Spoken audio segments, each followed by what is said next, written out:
Namaskar, this is Akhilesh Bhargava again. Welcome to Tidbits on Business and Finance with me.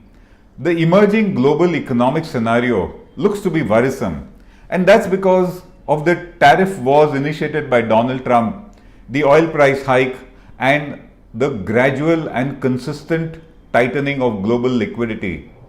So, the global economic scenario may be worrisome, but as far as India is concerned, the IMF, in its latest annual assessment of the Indian economy, thinks that India is an oasis of growth.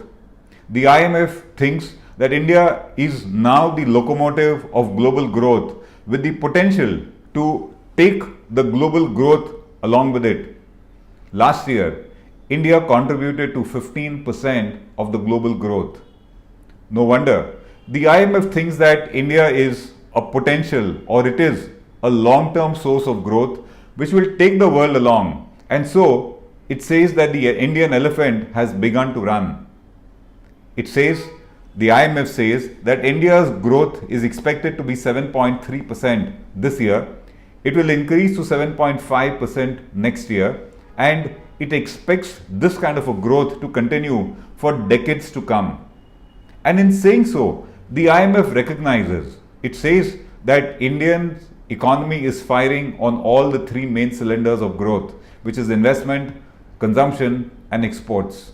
And because of that, it expects India's growth rate to continue, and it applauds the fact that India's growth has managed to pull millions out of the scourge of poverty.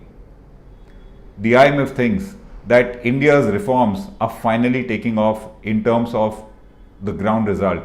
And the reforms that it refers to, which will have a long-term impact on our growth and which have got initiated, are the GST, the Insolvency and Bankruptcy Code, which is the IBC, the reforms in FDI, which have opened the foreign investment for India in a growing and a larger way, the ease of doing business that it says is improving, and the overall government effort to make it easy or to improve the business climate in India.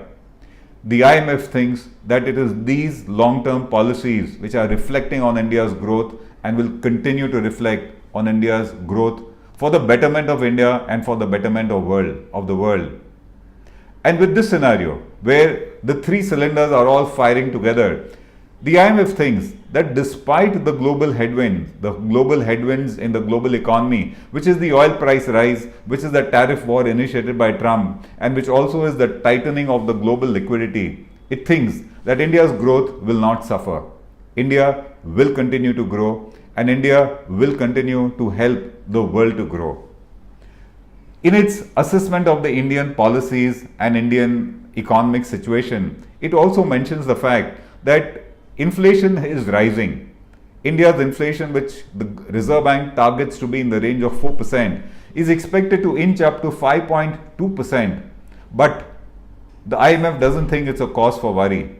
The IMF doesn't think that the oil price rise, the effect of the MSP, and the effect of the HRA disbursements, much as they will impact inflation, the IMF thinks it will not bother India. And for that, it applauds the Reserve Bank, and it also approves the recent interest rate hike that the Reserve Bank has done to tighten the liquidity and to also mitigate the rise of inflation in India. The question is, how long will such kind of a growth continue, and what could be the obstructions in India's upward growth that the IMF so nicely says that the elephant has begun to run? The IMF says that India's window for continuing sustained long-term growth is about 30 years. Because after 30 years, it expects that India's working population will age and will decline, and that will impact the growth of the country. And for those next 30 years, it thinks India can be in the same position that China was, of rapid growth, fast growth, and growth that will pull the world along. India could be in that position, and it needs to be in that position for the next 30 years.